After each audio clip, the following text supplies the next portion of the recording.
Bienvenue à toutes et à tous pour cette dernière classe de l'année 2023.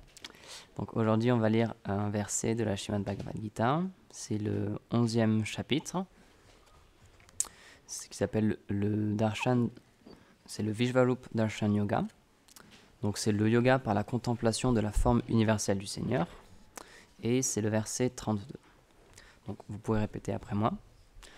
Om Namo Bhagavate Vasudevaya.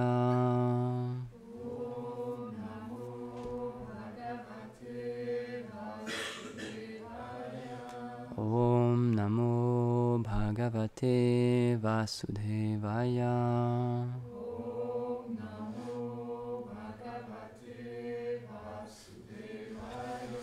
Om Namo Bhagavate Vasudevaya.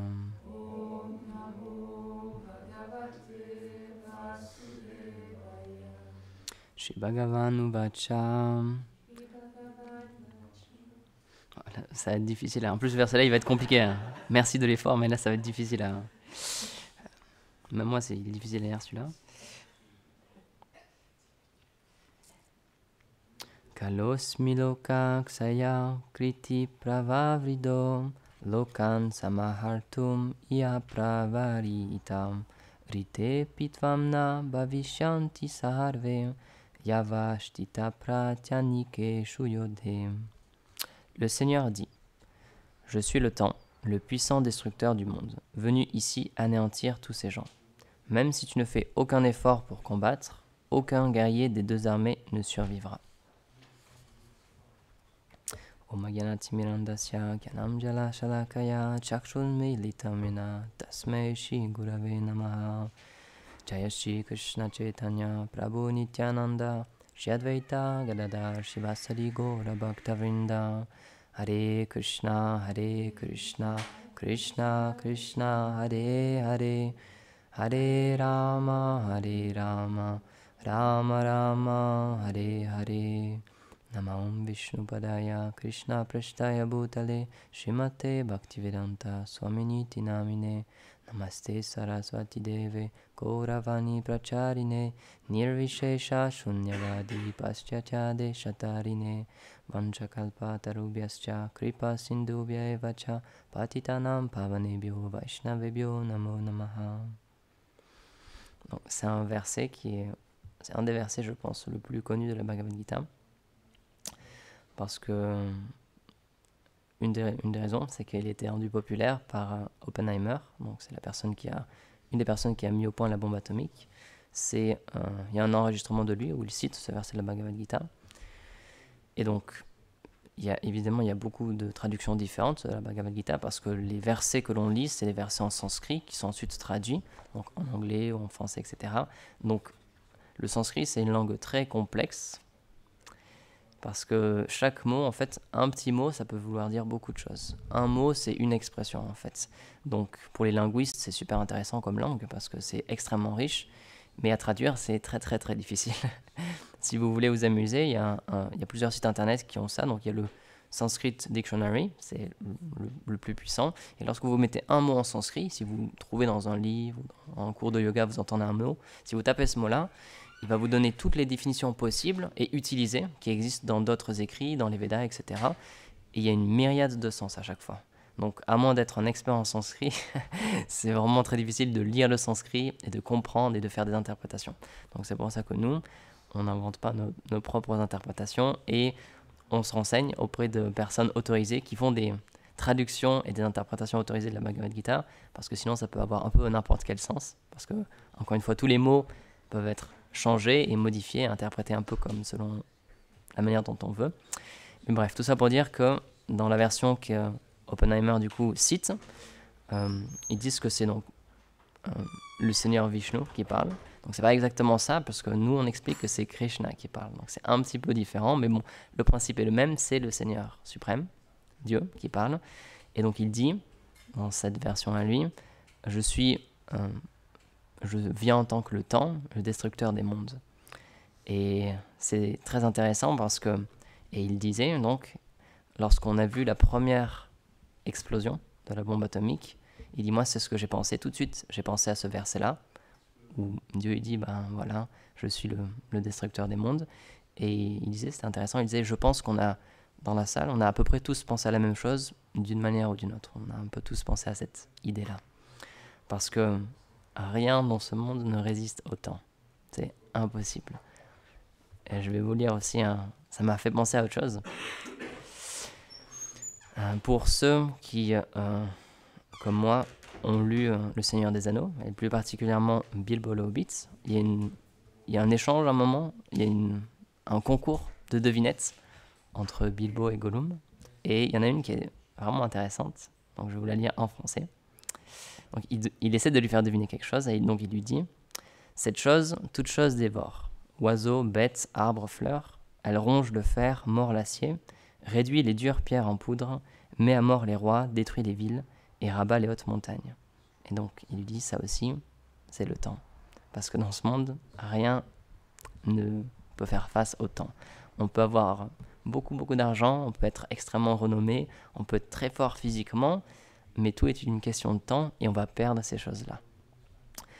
C'est pour ça qu'on dit souvent les athlètes de très haut niveau, c'est comme des étoiles filantes parce qu'ils ont une carrière qui est extrêmement courte. Parce qu'à partir d'un certain âge, ils ne peuvent plus fournir les efforts avec leur corps parce que le corps vieillit évidemment, il est sujet au temps.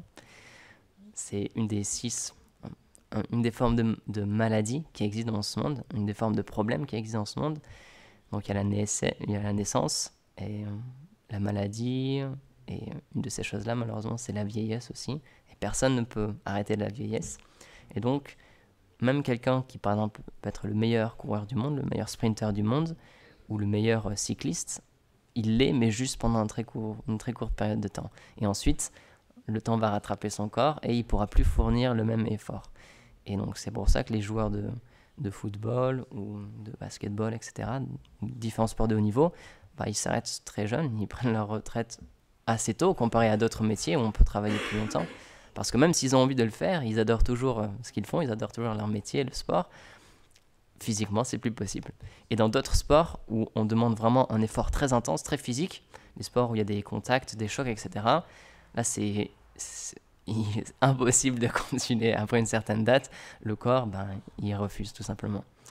Et donc ça, c'est les choses en rapport avec le physique, mais toutes les choses en rapport avec l'argent, donc les choses plus subtiles, ça aussi, c'est juste une question de temps. Parce que même si par chance, on peut dire, parce qu'on sait que tout est régi par le karma, mais si, on va dire par chance, on arrive à garder notre fortune, donc parce que là aussi, malheureusement, il y a beaucoup de personnes qui, du jour au lendemain, à cause d'une mauvaise action ou d'une erreur de jugement ou d'un mauvais choix en bourse, ils perdent tout leur argent. Et ça arrive malheureusement, et encore une fois, personne n'est protégé contre cette chose-là. Quelque chose peut avoir beaucoup de valeur à un moment, et après quelques temps, quelques jours ou quelques heures, il perd toute cette valeur, et donc une personne qui a misé là-dessus, malheureusement, il se retrouve sans le sou. Et malheureusement, ça arrive de manière cyclique dans nos sociétés, c'est ce qu'on appelle aussi un crack boursier. Il y en a déjà eu plusieurs, et c'est prédit, il y en a, c'est comme un boucle, comme un cycle en fait, ça arrive de temps à autre, voilà. Et donc des personnes qui ont travaillé tellement durement, ils ont choisi une banque, ils ont mis tout leur argent dans cette banque, et du jour au lendemain, la banque leur dit, voilà, on est désolé, on a fait faillite, du coup, on ne peut plus vous prendre votre argent. On n'a plus cet argent-là. Donc tous les efforts que vous avez faits, en une seconde, c'est réduit à néant. Donc c'est pour ça que le temps, c'est quelque chose de très subtil, parce que c'est impalpable, on ne peut pas le voir, on ne voit pas le temps passer. Avec des horloges, on peut faire une manifestation, on se dit, tiens, voilà, chaque mouvement de l'aiguille, c'est le temps qui passe, mais ce n'est pas quelque chose de visible. Et malheureusement, rien ne peut arrêter le temps. Tout l'argent du monde ne peut pas racheter un seul battement de cœur. C'est impossible. Même si vous êtes Jeff Bezos, la personne la plus riche du monde, vous pouvez donner tout votre argent contre une seconde et personne ne pourra vous donner cette seconde-là. Vous ne pouvez pas acheter une seconde de temps, c'est impossible. Donc, si on réfléchit un peu, on commence à se rendre compte que le temps, c'est extrêmement précieux. Même, on peut dire, ça n'a pas de valeur. Puisqu'on ne peut pas l'acheter, techniquement parlant, ça n'a pas de valeur. Donc, c'est pour ça que, en tant que spiritualiste, on accorde vraiment beaucoup d'importance à notre temps parce qu'on a conscience que chaque seconde est précieuse et on ne pourra pas la rattraper, on ne pourra pas la ravoir, on ne pourra pas la racheter. Donc, on essaye au maximum de dévouer notre temps à l'objectif qu'on s'est donné. En sanskrit, il y a un mot qui désigne cette chose-là, c'est ce qu'on appelle ekagrata. Donc c'est eka, ça veut dire un. C'est quelqu'un qui a un seul but, qui a un but fixe dans sa vie. Il sait exactement ce qu'il veut. Et donc cette personne-là, elle est sûre d'arriver à son but. Ce qu'on entend très souvent, maintenant, encore une fois, c'est très à la mode sur Internet, le coaching, le développement personnel, etc. Et ce qui est ressassé encore et encore, c'est que si vous voulez faire un business, si vous voulez faire quelque chose dans votre vie, vous devez vraiment mettre des efforts dedans et vous dire tous les matins, voilà, vous rappelez votre but tous les matins et vous dire, bah voilà, moi, tout ce que je fais dans la journée, c'est pour cette chose-là. C'est pour m'aider d'une manière ou d'une autre, que ce soit directement ou indirectement, mais ça doit m'aider à atteindre ce but. Si vous restez juste dans votre lit et que vous vous dites « Ah bah tiens, j'aimerais bien savoir jouer de la guitare », mais que vous ne faites rien du tout, si vous n'achetez pas de guitare, si vous n'essayez pas de trouver des gens qui peuvent vous enseigner, un professeur, etc., ça va juste rester une idée. Alors, vous l'avez dans votre tête, c'est sûr, vous dites « Ah ouais, j'aimerais vraiment apprendre la guitare ». Mais si vous ne faites rien pour ça, vous pouvez attendre, ça ne viendra pas. Vous pouvez attendre autant de temps que vous voulez, ça ne va rien changer. Donc c'est pour ça que si on veut quelque chose, la première chose à faire, c'est de faire un pas vers cette chose-là. C'est de commencer, faire un effort vers cette chose-là.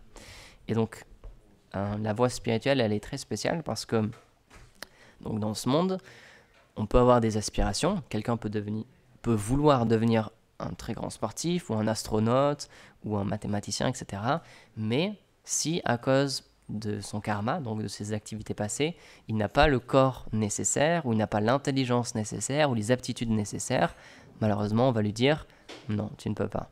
Même s'il fait beaucoup d'efforts, par exemple, si on veut être quelqu'un qui fait du basket à un très haut niveau, si vous n'êtes pas grand, ça sert même pas, c'est même pas la peine d'essayer. On va vous dire, vous êtes bien gentil, mais tu peux rester dans les ligues inférieures, mais pour être professionnel, il y a un minimum à attendre quand même. Et dans toutes sortes de métiers, il y a ça. On a un minimum de choses à avoir. Et si, encore une fois, on n'a rien demandé, mais si à cause de notre naissance, on n'a pas la bonne hauteur, ou si on n'est pas assez intelligent, on va nous dire, dommage, tant pis pour toi, tu ne pourras pas. Impossible. Donc toutes les choses dans ce monde, toutes les choses matérielles, elles sont limitées et on peut les obtenir si on a la qualification matérielle. Si on veut acheter une super maison, si on n'a pas l'argent, vous pouvez mendier autant que vous voulez auprès de la personne qui vend cette maison-là. Il va vous dire, vous êtes bien gentil monsieur, on aimerait bien vous la donner, mais tant que vous n'avez pas l'argent, on ne va pas vous donner les clés. Alors, vous pouvez être vraiment super sympa, super gentil et tout. Si vous n'avez pas l'argent, on vous dira non, tout simplement. Donc c'est pour ça que ce monde il est très frustrant, parce que si on n'a pas les qualifications matérielles, donc l'argent ou la force physique, etc., on va nous refuser ces choses-là, on ne pourra pas les obtenir. Et donc la différence avec la vie spirituelle, c'est que la qualification, elle nous est donnée en fait. C'est ça la différence. Donc peu importe qui on est, peu importe notre naissance, peu importe ce qu'on a fait dans nos vies passées, peu importe notre karma, peu importe nos aptitudes, ce qu'on aime faire ou ce qu'on sait faire, il y a une place pour nous. Parce que le Seigneur, tout ce qu'il attend, c'est qu'on se retourne vers lui, qu'on lui dise « D'accord, oui, c'est vrai, j'ai oublié que tu existes, je t'ai pas donné de place dans ma vie, mais maintenant j'aimerais bien retrouver cette relation, j'aimerais découvrir qui je suis, pourquoi j'existe, quel est mon but, quelle est ma vocation, et qui tu es aussi, j'aimerais apprendre à te connaître. » Et lorsqu'on fait ce pas-là, comme on disait au début, lorsqu'on fait ce premier pas, alors les acharyas expliquent que le Seigneur il fait 10 pas, 100 pas, 1000 pas vers nous. Lorsqu'on en fait un seul, puisque le Seigneur est illimité, il a toutes les qualités à l'infini, il réciproque avec nous d'une manière infinie. Si l'infini, il nous donne un petit peu de son affection, puisqu'il est infini, c'est quand même une affection infinie. Donc c'est pour ça que, pour donner cet exemple, cette image-là, on dit que lorsqu'on fait un pas vers le Seigneur, alors il en fait 1000 vers nous, parce que c'est juste tout ce qu'il attend. Donc c'est ça la différence entre une entreprise matérielle et une entreprise spirituelle. Lorsqu'on essaye de faire quelque chose dans le monde matériel, il y a comme un check-up qui se fait, et si on n'a pas les bonnes compétences, si on n'a pas l'argent, si on n'a pas les bonnes connaissances, si on ne connaît pas les bonnes personnes, etc., cet effort-là, malheureusement, il va tomber dans le néant et ça ne va rien donner. Mais c'est expliqué que chaque effort, chaque service que l'on fait dans un but spirituel, en vue de servir le Seigneur ou ses dévots, chacun de ces efforts-là, éternellement, il est gardé. C'est comme un compte en banque, mais comme on dit au début, c'est pas un compte en banque on ne sait pas jusqu'à quand il va durer, est-ce qu'il y aura une faillite, etc. C'est expliquer que les activités spirituelles, ça s'ajoute sur quelque chose comme un compte bancaire spirituel. Et lorsqu'on a assez d'activités pieuses, alors il y a ce qu'on appelle Shraddha, la foi qui se développe dans le cœur. Donc c'est un principe très important, le principe de Shraddha, la foi. C'est ça en fait qui fait que quelqu'un, même s'il ne sait pas vraiment pourquoi, même si dans sa vie il n'a pas rencontré forcément des personnes religieuses, etc., cette personne-là, elle se sent poussée à l'intérieur de chercher un chemin spirituel. Même si dans sa famille il n'y avait pas de personnes religieuses, les gens ne croyaient pas en Dieu, ou qu'il n'a pas fréquenté des personnes qui l'ont parlé de la spiritualité, etc., il a cette recherche en lui et sans savoir pourquoi, il dit il faut que je trouve quelque chose, j'ai besoin de quelque chose de spirituel. Donc ça, c'est ce qu'on appelle Shraddha, c'est la première étape dans le développement du service de dévotion. Et donc ça, c'est fait en accumulant ce qu'on appelle de la sukriti, comme on disait tout à l'heure, c'est des actes pieux, et petit à petit ça s'accumule, et ça fait comme un compte en banque, et lorsqu'on atteint une certaine somme, alors la graine de la foi commence à germer. Mais les Védas, ils vont un petit peu plus loin, et ils expliquent que cette graine de la foi, elle est dans le cœur de tout le monde, mais c'est juste qu'elle n'a pas encore germé. Donc, encore une fois, toutes les activités pieuses que l'on fait, ça nous permet de faire germer cette graine. Mais c'est pas qu'on obtient cette graine et que d'autres personnes ne l'ont pas, etc. Tout le monde a cette graine-là. Pourquoi ? Parce que tout le monde est fait pour avoir une relation avec Dieu. C'est juste qu'on a voulu l'oublier en venant dans ce monde. C'est ça la définition du monde matériel. C'est un endroit qui existe pour nous permettre d'oublier le Seigneur. Parce que c'était notre désir d'oublier Dieu. Donc il a fait un monde où son énergie qu'on appelle Maya, l'énergie d'illusion, son seul service, c'est justement de nous faire croire que Dieu n'existe pas. Et nous permettre, plutôt nous permettre de croire que Dieu n'existe pas. Parce qu'encore une fois, c'est notre désir. Et c'est pour ça que dans la philosophie des Védas, il n'y a pas de question d'enfer éternel ou de damnation éternelle ou quelqu'un qui est rejeté, qui ne pourra jamais obtenir la miséricorde. Cette chose-là, ça n'existe pas. Pourquoi ? Parce que par définition, on est fait pour avoir une relation avec le Seigneur. Et si on est dans ce monde, c'est parce qu'on a voulu être dans ce monde. Donc c'est pas que le Seigneur, il est injuste envers certaines personnes et qui, pour s'amuser, il y en a qui ont cette image-là, pour s'amuser, il crée un monde et de son nuage, il regarde les gens s'entretuer et souffrir, recevoir des maladies, etc. C'est pas du tout comme ça. Si on est ici, s'il y a toutes ces guerres-là, tous ces problèmes-là, c'est parce que nous, on a voulu faire ça. Comme Gurudev le répète souvent, c'est pas Dieu qui a décidé des choses dans votre vie, c'est vous qui avez choisi les choses qu'il y a dans votre vie. C'est vous qui avez créé votre environnement. Et parfois, ça peut être difficile à comprendre parce que on se dit, dans cette vie, moi, j'ai toujours été exemplaire, j'ai rien fait de mal, etc. Et pourtant, il m'arrive que des catastrophes, que des problèmes, etc. Et les Védas nous disent, la réponse, elle est dans les vies passées. Si on souffre en ce moment, si on se fait attaquer, si on se fait insulter, etc., c'est parce que dans nos vies passées, on a fait exactement la même chose à quelqu'un d'autre. Et donc, ce que l'on obtient, c'est juste la justice qui est appliquée.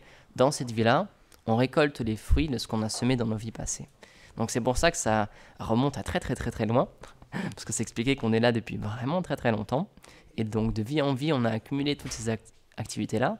Donc il y a les deux, des activités plus pieuses et des activités impies, qui du coup nous donnent de la souffrance.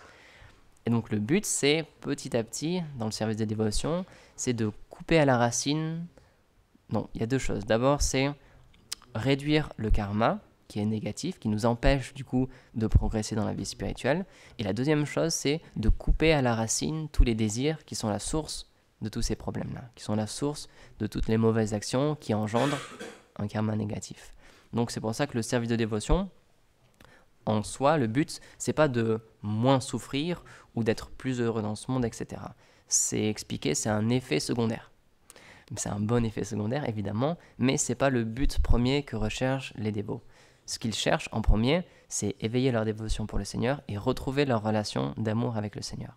Et l'effet secondaire de cette chose-là, même si c'est pas désiré, c'est que toutes les choses dans notre vie commencent à s'harmoniser. C'est expliqué aussi, Gurudev il a cité cet exemple plusieurs fois, les grands Vaishnavas, les personnes qui sont déjà très connectées avec le Seigneur, ils peuvent avoir des pouvoirs mystiques, mais ils ne les utilisent pas parce que pour eux, ça n'a absolument aucune valeur.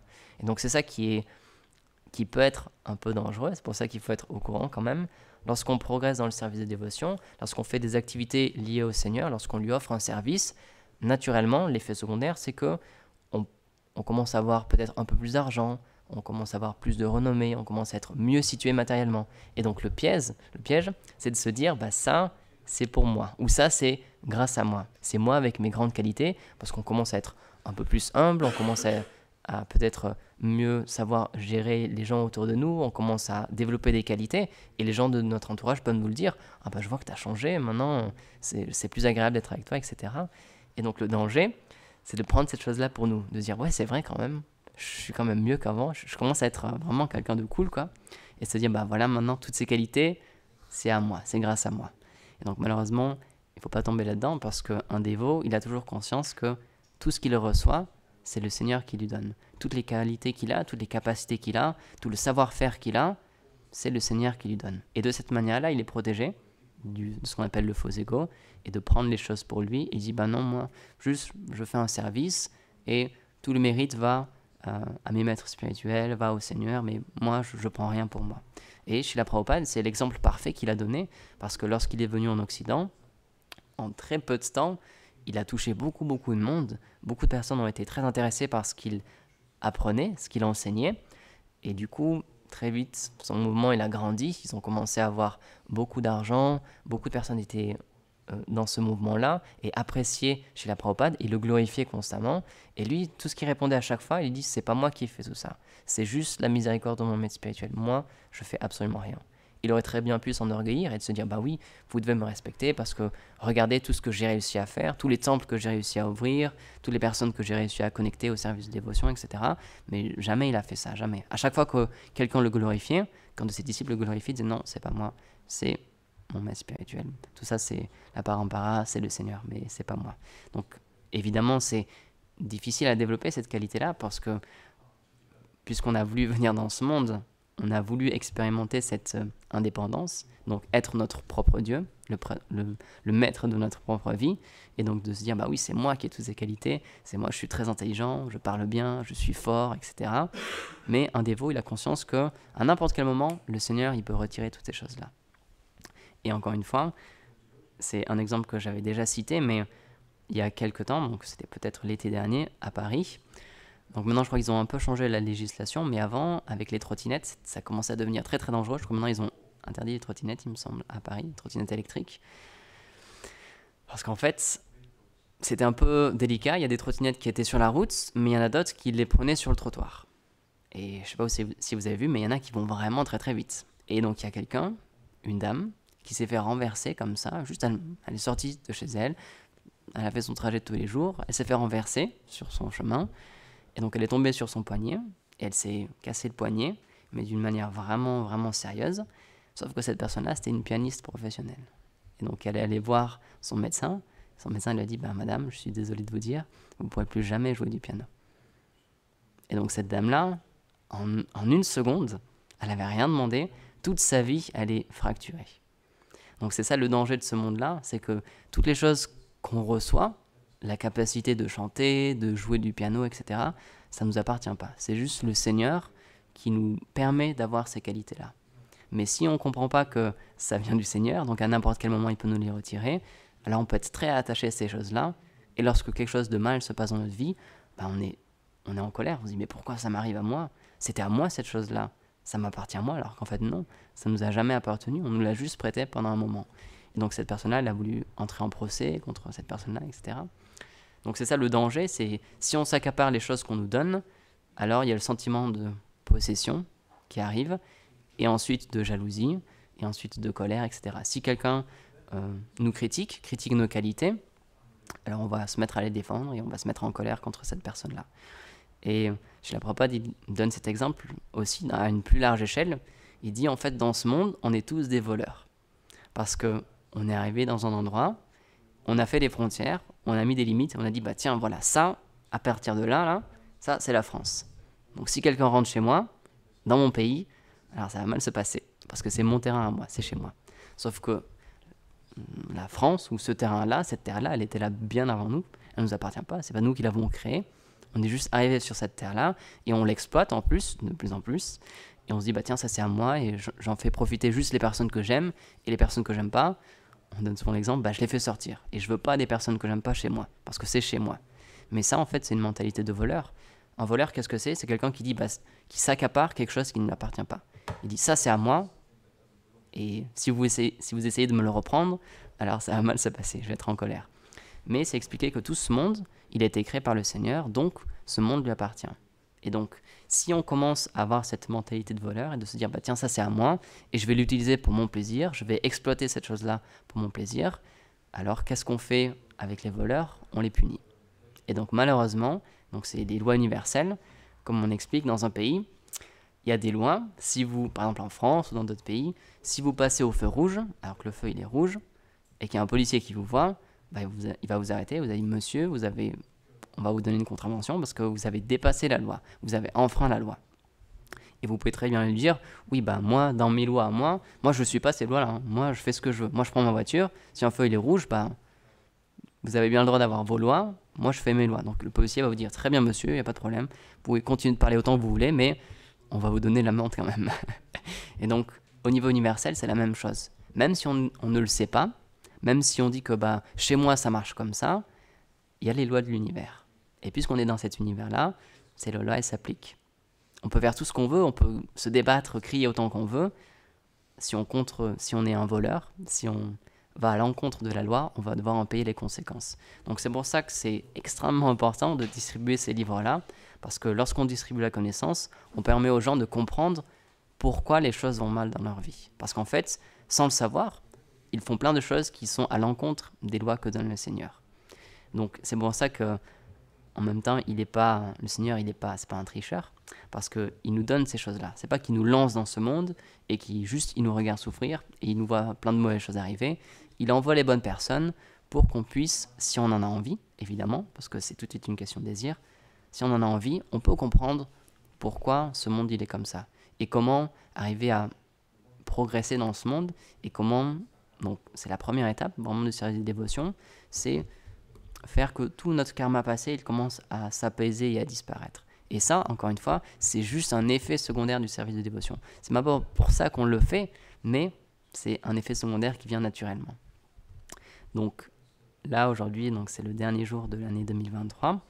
Et la tradition, pour beaucoup de personnes, malheureusement, c'est de passer la soirée ou la nuit à boire pour oublier tous les malheurs qui nous sont arrivés dans cette année-là, et en espérant que l'année prochaine va mieux se passer. Mais si on boit un peu trop, le matin, qu'est-ce qui se passe? On reste au lit avec un gros mal de tête. Donc c'est pas la meilleure manière de commencer l'année, on va dire, quoi. Donc c'est pour ça que dans ce monde, il y a un peu tout qui est inversé. On voit qu'on souffre, on voit qu'il y a des problèmes, mais on ne sait pas trop comment s'en sortir. Du coup, on essaye de boire ou d'oublier ces problèmes-là. Mais c'est pas parce qu'on oublie un problème qu'il va disparaître, hein. Tant qu'on ne règle pas ce problème-là, on peut se voler la face autant qu'on veut. Le lendemain matin, donc ce sera le 1er janvier 2024, ça sera toujours pareil dans notre vie. Tant qu'on ne fait pas un effort de changer ces problèmes-là, ils vont rester. Donc c'est pour ça que la voie spirituelle, c'est pas du tout quelque chose de juste d'abstrait ou juste dans les sentiments, etc. On essaie vraiment de trouver des solutions aux problèmes de notre vie. Parce qu'on comprend que le problème numéro 1, c'est qu'on a oublié qui on est.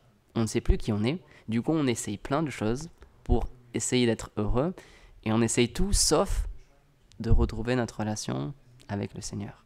Pourtant, c'est juste ça qui nous manque. C'est juste comprendre qu'il nous manque une seule chose dans notre vie pour être heureux. C'est pas plus d'argent, c'est pas une meilleure maison, c'est pas des vacances plus longues. C'est juste une relation avec le Seigneur. C'est juste ça. Donc, c'est pour ça que pour cette nouvelle année, on peut prendre une bonne résolution et se dire, cette année, je vais essayer d'être plus centré sur mon chemin spirituel. Donc, évidemment, le but, c'est d'être ekagrata, c'est d'avoir un seul désir, c'est de retrouver notre relation avec le Seigneur. Mais si c'est difficile pour nous pour l'instant, on le fait à notre niveau, encore une fois, chacun avance à son rythme. Et le but, c'est de se dire, ok, cette année, je vais essayer de faire un peu plus d'efforts.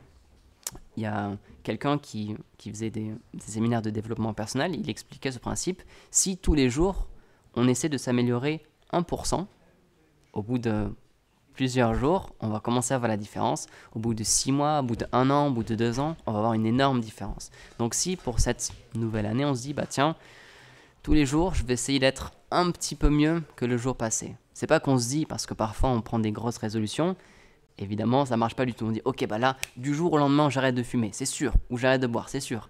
Quand on se donne des buts trop grands comme ça, c'est prouvé dans la psychologie, c'est impossible. Parce que c'est trop grand, du coup on se décourage et on laisse tomber, et du coup on se dit bon bah ce sera pour l'année 2025, ce sera l'année prochaine.